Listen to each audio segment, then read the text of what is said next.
আল্লাহ নবী আমাদের কি পিছন থেকে দেখলেন না দা আলা সাউতিহি, জোরে ডাক দিলেন, এইভাবে জোরে ডাক দিস, ওয়াইলুল লিল আকাবি মিনান নার, ওয়াইলুল লিল আকাবি মিনান নার, ওয়াইলুল লিল আকাবি মিনান নার। নবীজি একবার দুইবার হাদিসের বর্ণনায় দুইবার বা তিনবার বললেন যে অঙ্গগুলা ধৌত করা হয় নাই এইগুলা জাহান্নামে। পায়ের পিছনে তোমাদের শুকনা রয়েছে, এই শুকনা অঙ্গগুলা জাহান্নামে। পায়ের পিছনে শুকনা রয়েছে, শুকনা অঙ্গগুলা জাহান্নামে। তিরমিজি শরীফের 2 নম্বর হাদিস। قال رسول الله صلى الله عليه وسلم اذا توضأ العبد المسلم او المؤمن।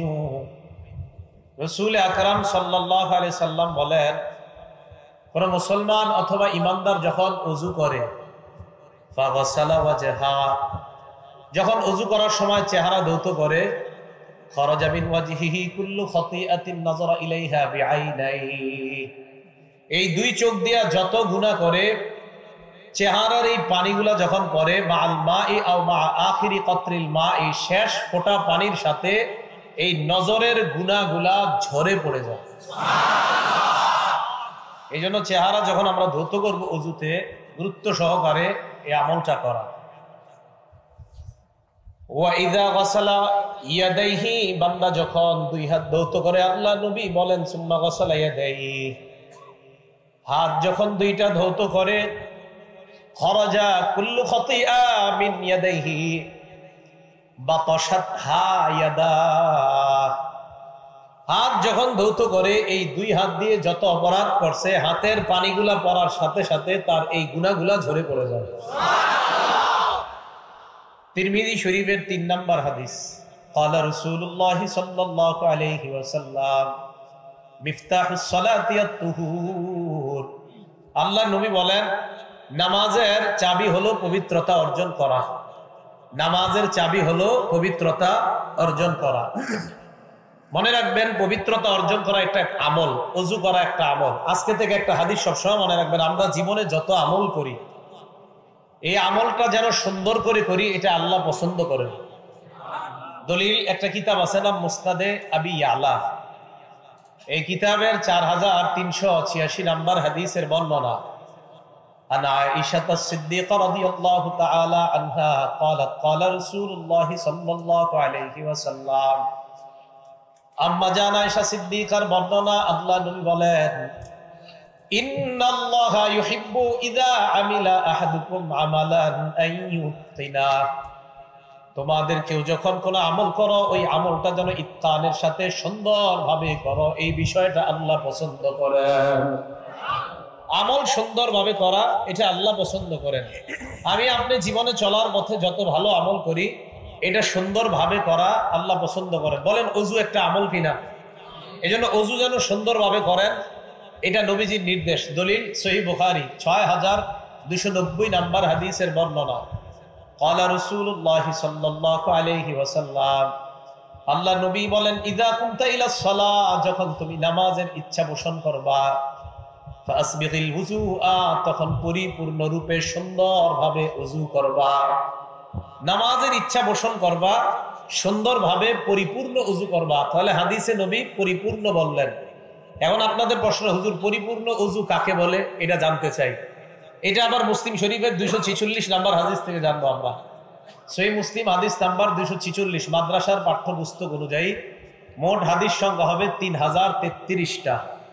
এই হাদিসের মধ্যে আসছে, ক্বালা রাসূলুল্লাহ সাল্লাল্লাহু আলাইহি ওয়াসাল্লাম, আল্লাহ রাসূল সাল্লাল্লাহু আলাইহি সাল্লাম এই হাদিসের মধ্যে আমার আপনার জন্য আজীব একটা শব্দ বলছে। আগে পুরো হাদিসটা শুনি। এক তাবী, তার নাম নুআইম ইবনে আব্দুল্লাহ। এই নুআইম ইবনে আব্দুল্লাহ উনি বর্ণনা করেন, উনি বলেন, রাআইতু আবু হুরায়রা রাদিয়াল্লাহু তাআলা আনহু ইয়াতাওয়াদ্দা, আমি আল্লাহর নবীর সাহাবা আবু হুরায়রাকে ওযু করতে দেখলাম। আবু হুরায়রাকে আমি দেখলাম, ফাগাসালা ওয়াজহা, উনি যখন ওযু করে, ফাসবাগাল মা, চেহারা উনি ভালোভাবে ধৌত করে, উত্তম ভাবে ধৌত করে। এরপর বলেন, সুম্মা গাসালা ইয়াদাহুল ইউমনা ফাআশরাআ ফিল আদুদ, ডান হাত বাহু পর্যন্ত, বাহু সহ সুন্দরভাবে ধৌত করে। ওয়াদাহুল ইসরা ফাআশরাআ ফিল আদুদ, বাম হাত বাহু পর্যন্ত সুন্দরভাবে বাহু সহ ধৌত করে। সুম্মা মাসাহা রাসা, মাথা মাসাহ করে, সুম্মা গাসালা রিজলাহুল ইউমনা ফাশরা ফিস সাক, পায়ের নালা সহ ভালোভাবে ধৌত করে, ওয়া রিজলাহুল ইউসরা ফাশরা ফিস সাক, বাম পায়ের নালা সহ ভালোভাবে ধৌত করে। আবু হুরায়রা রাদিয়াল্লাহু তাআলা আনহু এইভাবে ওযু করার পর সামনে যারা তাদেরকে বললেন, হাকাযা রাআইতু রাসূলুল্লাহ সাল্লাল্লাহু আলাইহি ওয়াসাল্লাম ইয়াতাওয়াদ্দা, আমি যেইভাবে ওযু করলাম তোমাদেরকে দেখাইলাম, আল্লাহর নবীকে অবিকল এইভাবে আমি ওযু করতে দেখেছিলাম। আমি নবীজিকে দেখছি এইভাবে ওযু করে। ঘটনা শেষ হয়নি, হাদিস শেষ হয়নি। আবু হুরায়রা বলেন, সুম্মা ক্বালা রাসূলুল্লাহ সাল্লাল্লাহু আলাইহি ওয়াসাল্লাম, এরপর আল্লাহ নবী বলেন, আনতুমুল গুররুল মুহাজ্জালুনা ইয়াউমাল কিয়ামা মিন ইসবাগিল ওযু, পরিপূর্ণভাবে ওযু করার কারণে, পরিপূর্ণভাবে হাত, চেহারা, পা গুলা ধৌত করার কারণে কিয়ামতের ময়দানে তোমাদের হাত, পা আর চেহারা, এই অঙ্গগুলা, ওযুর অঙ্গগুলা কিয়ামতের ময়দানে কোটি কোটি মানুষের মাঝে চকচক করতে থাকবে, এভাবে জ্বলতে থাকবে। অন্য বর্ণনায় সাহাবারা বললেন, ইয়া রাসূলুল্লাহ, কিয়ামতের ময়দানে আমাদেরকে আপনি কিভাবে চিনতে পারবেন? আল্লাহ নবী কয়, তোমরা ওযু করার কারণে ওযুর অঙ্গগুলা কিয়ামতের ময়দানে এমন চমকাইতে থাকবে, আমি দেখলেই চিনতে পারবো এগুলাই হলো আমার উম্মত। ওযু সুন্দরভাবে করা, এখন থেকে যে নামাজের আগে কোনো মতে উযু করা, বাস মাইরা দিলাম, এরকম যেন না হয়, সুন্দরভাবে ওযু করা। আল্লাহ নবী কয়, ফামানিস্তাতা মিনকুম, তোমাদের কেউ যদি চাও তাহলে ফালইউতিল গুররাতা ওয়া তাহজিলা, তাহলে এই আলোটা, এই সৌন্দর্যতা আরো বাড়ায় নাও। তার মানে ওযু যত সুন্দর হবে, তোমার চেহারা, হাত, পা কিয়ামতের ময়দানে তত বেশি চমকাবে। সুবহানাল্লাহ। এখন কথা আছে আরেকটা, কি কথা? ওযু করতে গিয়ে আপনি জামাত প্রথম রাকাতে তাকবীরুল্লাহ ধরতে গিয়ে কোনো মতে সেরে লেছেন কান, অঙ্গ শুষ্ক রয়েছে, এটার কি ঝামেলা? ঝামেলা আছে। দলিল সহিহ বুখারী 60 নম্বর হাদিস, আব্দুল্লাহ ইবনে ওমর রাদিয়াল্লাহু তাআলা আনহুমার বর্ণনা। আব্দুল্লাহ ইবনে ওমর বলেন, তাখাল্লাফা আন্নান নবী সাল্লাল্লাহু আলাইহি ওয়াসাল্লাম ফি সাফরাতিন সাফারনাহা, এক সফরে আমরা আল্লাহর নবীর সাথে ছিলাম, সফরে আমরা সামনে চলে গেলাম, কোন কারণে আল্লাহর নবী সফরে পিছনে পড়ে গেলেন। সফরে হইতে পারে না এরকম, আমরা সামনে চলে গেলাম, নবী পিছনে পড়ে গেলেন। ফাআদরাকানা, আল্লাহ নবী আমাদেরকে ধরে ফেললেন। ধরে ফেললেন মানে মোটামুটি কাছায় গেছে, এবার আমাদেরকে দেখা যায়। এর মাঝে ঘটনা হয়ে গেছে কি, ওয়াকাদ আরহাকাতনাস সালাহ, আসরের নামাজ ছুটে যাবে যাবে অবস্থা আমাদের। তাই আমরা চিন্তা করলাম তাড়াতাড়ি আসর পড়া দরকার। ওয়া নাহনু নাতাওয়াদ্দু, ওযু করতে লাগলাম। তো কোনো মতে আসর যেহেতু পড়তে হবে, আমরা ওযু করতে লাগলাম। ওয়াজআলনা নামসাহু আলা আরজুলিনা, পাগুলা কোনো মতে ধুইলাম, কোনো মতে তাড়াতাড়ি তাড়াতাড়ি ধুইয়া দাঁড়াইতে হবে। আল্লাহ নবী আমাদেরকে পিছন থেকে দেখলেন, নাদা বিআলা সাউতিহি, জোরে ডাক দিলেন, এইভাবে জোরে ডাক দিস, ওয়াইলুল লিল আকাবি মিনান নার, ওয়াইলুল লিল আকাবি মিনান নার, ওয়াইলুল লিল আকাবি মিনান নার। নবীজি একবার, দুইবার, হাদিসের বর্ণনায় দুইবার বা তিনবার বললেন, যে অঙ্গগুলা ধৌত করা হয় না এইগুলা জাহান্নামে। পায়ের পিছনে তোমাদের শুকনা রয়েছে, এই শুকনা অঙ্গগুলা জাহান্নামে। পায়ের পিছনে শুকনা রয়েছে, শুকনা অঙ্গগুলা জাহান্নামে। নবী সাল্লাল্লাহু আলাইহি সাল্লাম বললেন, তাড়াহুড়া করে যে ওযু করলাম, পায়ের পিছনে তো শুকনা রয়ে গেছে, এটা জাহান্নামে যাবে। তো পা যদি না ধোয়ার কারণে জাহান্নামে যায়, জাহান্নামে কি শুধু পায়ের ওই অংশ যাবে না পুরো বডি যাবে? বডি যাবে। তাহলে আল্লাহ আমাদেরকে সতর্কতার সাথে ওযু পরিপূর্ণ রূপে করার তৌফিক দান করেন। আমিন।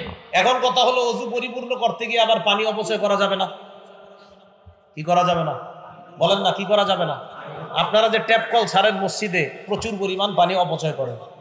দলিল ইবনে মাজাহ 425 নম্বর হাদিস, ইবনে মাজাহ হাদিসের কিতাব 425।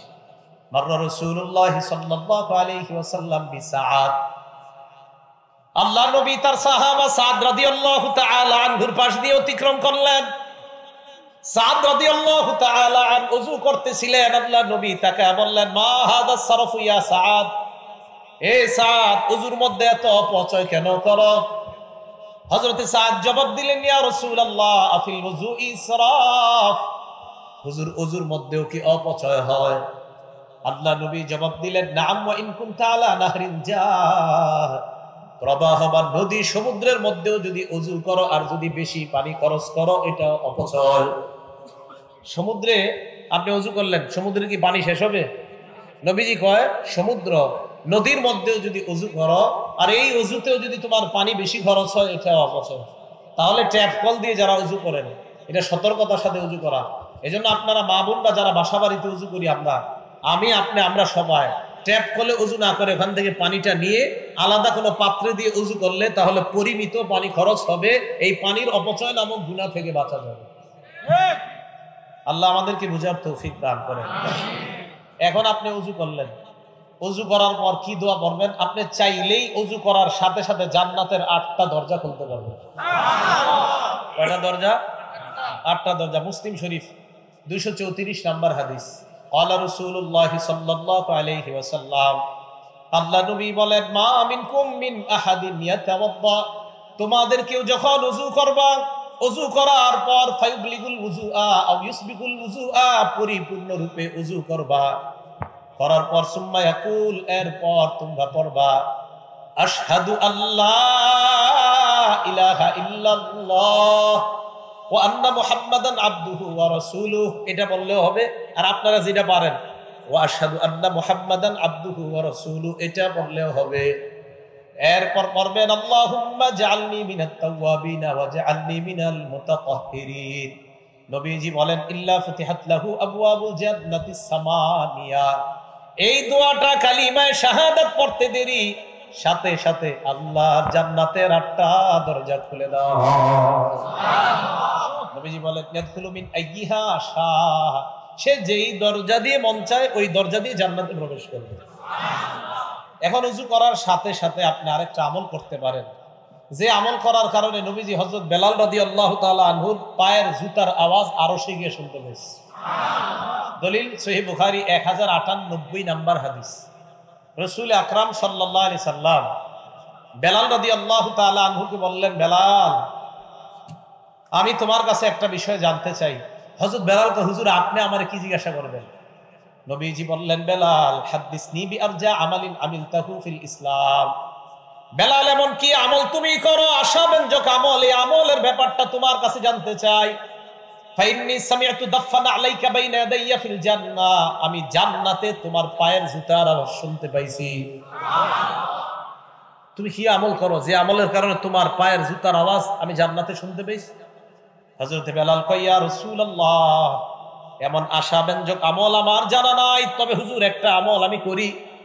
গায়রা আন্নী লাম আতাতাহহার বিতুহুরিন ফি সাআতি লাইলিন আও নাহার, দিনে এবং রাতে যখনই আমি ওযু করি, ওযু করার সাথে সাথে ইল্লা সাল্লাইতু মা কুতিবালি আন উসাল্লিয়া, আমারে আল্লাহ যত পরিমাণ তৌফিক দেয় এই পরিমাণ নামাজ আমি আদায় করি। আল্লাহ নবী কয়, বেলাল তোমার এই আমলের কারণে তোমার পায়ের জুতার আওয়াজ আমি নবী জান্নাত থেকে শুনতে পাইলাম। তাহিয়াতুল ওযু বলে, কি বলে? ওযু করার পর 2 রাকাত নামাজ আদায় করা। আচ্ছা, এবার ওযু করলেন, ওযু করার পর মসজিদে আসবেন। কোথায় আসবেন বলেন? মসজিদে আসবেন। আসার সময় কি করবেন? মুসলিম শরীফের 713 নম্বর হাদিস।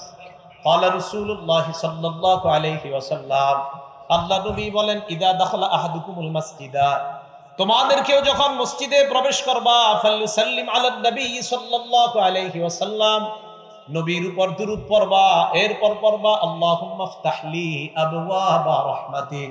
এটা গুরুত্ব দিয়ে পড়েন তো, আল্লাহুম্মা ইফতাহলি আবওয়াবা রাহমাতিক।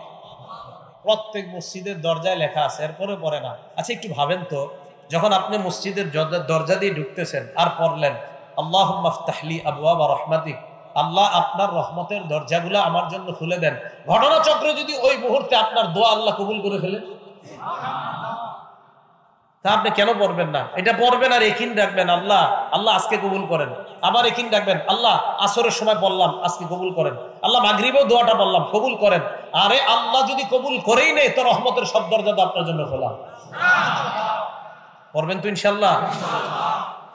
এরপর মসজিদে যখন আসবেন, এই এনতে মন দিয়ে শুনেন, মসজিদে আসার পর খাদেম সাহেবরে খুঁজবেন, খুঁজে বলবেন, খাদেম সাহেব মসজিদে এত ময়লা কেন? আপনি কি করেন সারাদিন? বেতন কম দিন।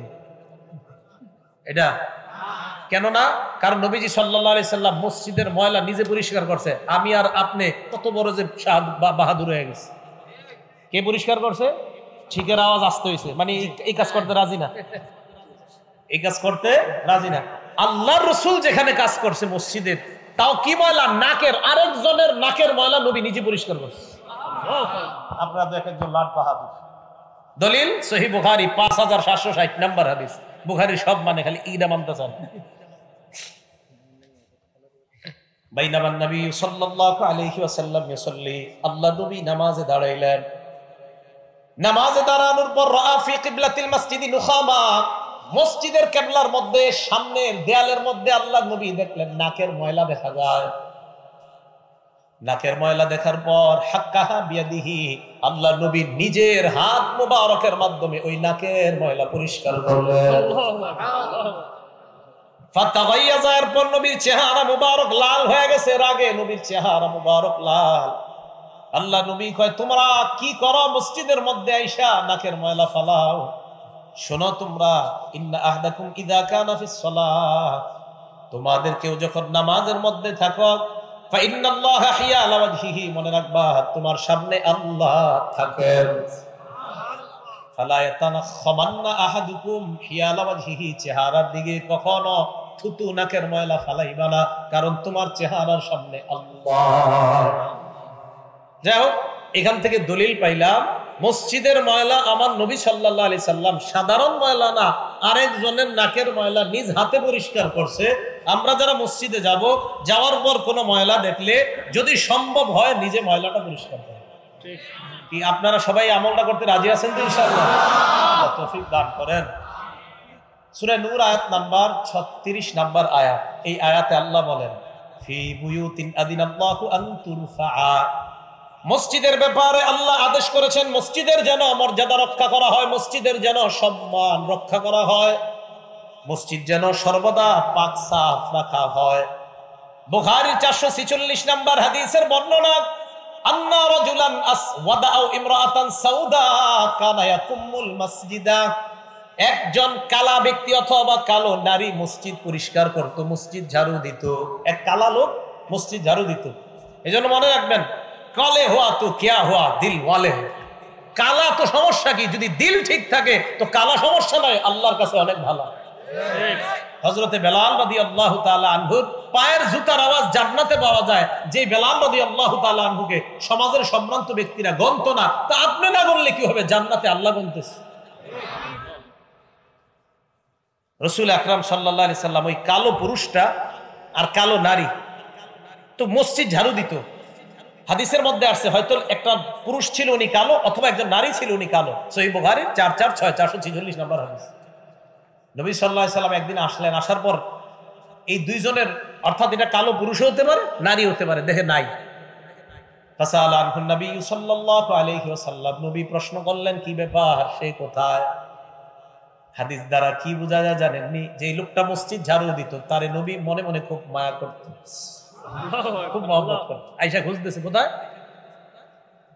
হাদিস দ্বারা আর একটা বিষয় বোঝা যায়, কালো মানুষ মসজিদ ঝাড়ু দিত, তাই নবীকে না জানানো সারা ফামাতা, ওই লোকটা মারা গেছে, আল্লাহ নবীর না জানায় তারা তাকে দাফন করে দিছে।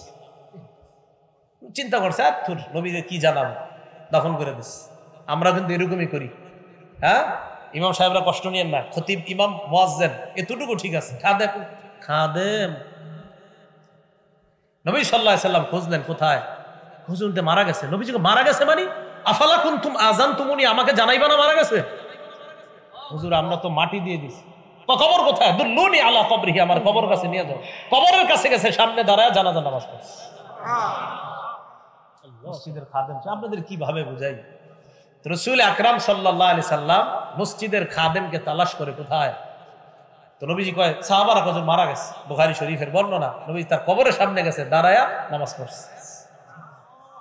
আমরা সম্মান করবো তো ইনশাআল্লাহ। তাহলে মসজিদ পরিষ্কার করা এটা খাদেমের কাজ না, বলেন আমাদের সবার কাজ, আমাদের সবার কাজ। আল্লাহ গুরুত্ব সহকারে এই আমলগুলা করার তৌফিক দান করেন। তাবলিগে যান না অনেক সময় বিভিন্ন জায়গায়, বিভিন্ন মসজিদে গিয়া মসজিদ ঝাড়ু দিবেন, প্রস্রাবখানা পরিষ্কার করবেন, পায়খানা পরিষ্কার করবেন। আল্লাহর সাথে যে আপনার কি সম্পর্ক হবে আপনি নিজেও জানেন। তো রাসূল আকরাম সাল্লাল্লাহু আলাইহি সাল্লাম মসজিদ বানাইতে বলছে, মসজিদ পরিষ্কার রাখতেও বলছে। আবু দাউদ শরীফ হাদিস নাম্বার 455 নাম্বার হাদিসের বর্ণনা।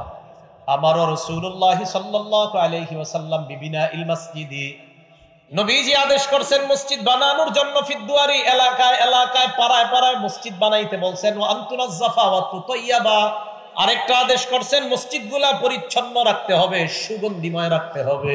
মসজিদ বানাইতে বলছে, পরিচ্ছন্ন রাখা, সুগন্ধিময় রাখা। আল্লাহ আমাদের সকলকে মসজিদগুলা এইভাবে পবিত্র রাখার তৌফিক দান করুন, আমিন। সহিহ বুখারীর বর্ণনা 405 নম্বর হাদিস, মন দিয়ে শুনেন এই হাদিসটা। ক্বালা রাসূলুল্লাহ সাল্লাল্লাহু আলাইহি ওয়াসাল্লাম, আল্লাহ নবী বলেন, আল বুযাকু ফিল মসজিদি খাতিআ, মসজিদের মধ্যে থুতু পড়া গুনাহ। মসজিদে থুতু ফালানো গুনাহ। এই গুনাহের কাফারা কি? নবীজি বলেন, ওয়া কাফারাতুহা দাফনুহা, ওই থুতুটা মুছে দেওয়া হলো এই গুনাহের কাফারা। থুতু যদি মুছে দাও, আল্লাহ পাক রব্বুল আলামিন তোমার গুনাহ মাফ করে দিবেন। তাহলে থুতু পড়ে যেতে পারে মসজিদে, এটা মুছে দিবে, এই গুনাহের কাফারা হয়ে যাবে। আল্লাহ আমল করার তৌফিক দান করেন।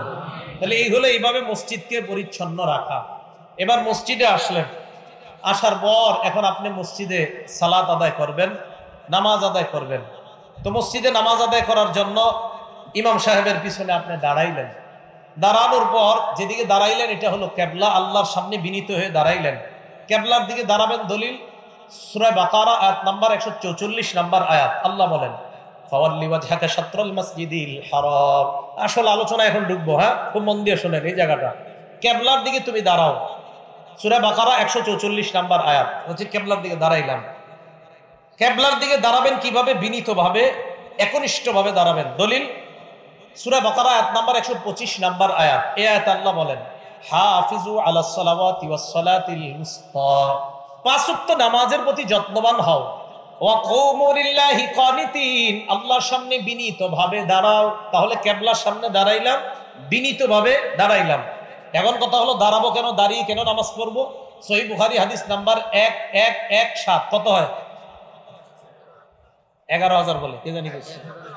1117, 317 কত হয়? 1117। এই হাদিসটা কেন সেই হাদিস জানেন? একটা কাজ আছে। আবার বলেন, সহিহ বুখারীর কয় নাম্বার হাদিস? 1117। সারাদিন হাঁটে, হাঁটার পর চা স্টলের সামনে 10 মিনিট গল্প করে, করার পর মসজিদে গিয়ে চেয়ারে বসে, আছে না নাই? এর লাগে হাদিস নাম্বারটা মুখস্থ করে।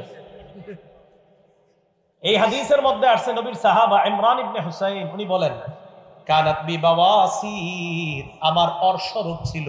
অর্শরোগ চিনেন তো? আমি আল্লাহ নবীর কাছে জানতে চাইলাম, ইয়া রাসূলুল্লাহ, আমার অর্শরোগ, নামাজ আমি কিভাবে পড়বো, আমাকে আপনি জানায় দেন। আল্লাহ নবী বললেন, সাল্লি কাইমান, তুমি দাঁড়িয়ে নামাজ পড়বা। ফাইন লাম তাস্তাতি ফাকাইদান, যদি দাঁড়িয়ে নামাজ পড়তে না পারো তাহলে বসে পড়বা। আবার যদি দাঁড়িয়ে, আপনারা না, হুজুররা না, অন্যরা, যদি দাঁড়িয়ে, আবার যদি দাঁড়িয়ে না পারো, বলেন যদি দাঁড়িয়ে তাহলে বসে। তাহলে আবার বসে কখন? আবার বসে কখন? এই যে সারাদিন গল্প করতেছে দাঁড়ায়। সাল্লি কাইমান, দাঁড়িয়ে নামাজ পড়ো। ফাইন লাম তাস্তাতি ফাকাইদান, দাঁড়িয়ে না পারলে বসে। ফাইন লাম তাস্তাতি কাইদান, যদি বসে না পারো ফাআলা জামবিন, শুয়ে শুয়ে। তাহলে বলেন তো, এক নাম্বার যদি দাঁড়ানোর সক্ষম হয় তাহলে কিভাবে নামাজ পড়তে হবে? তাহলে দাঁড়াইলাম, কেবলার সামনে দাঁড়াইলাম, এবার আমি নামাজ শুরু করব। আসল আলোচনায় ঢুকতেছি।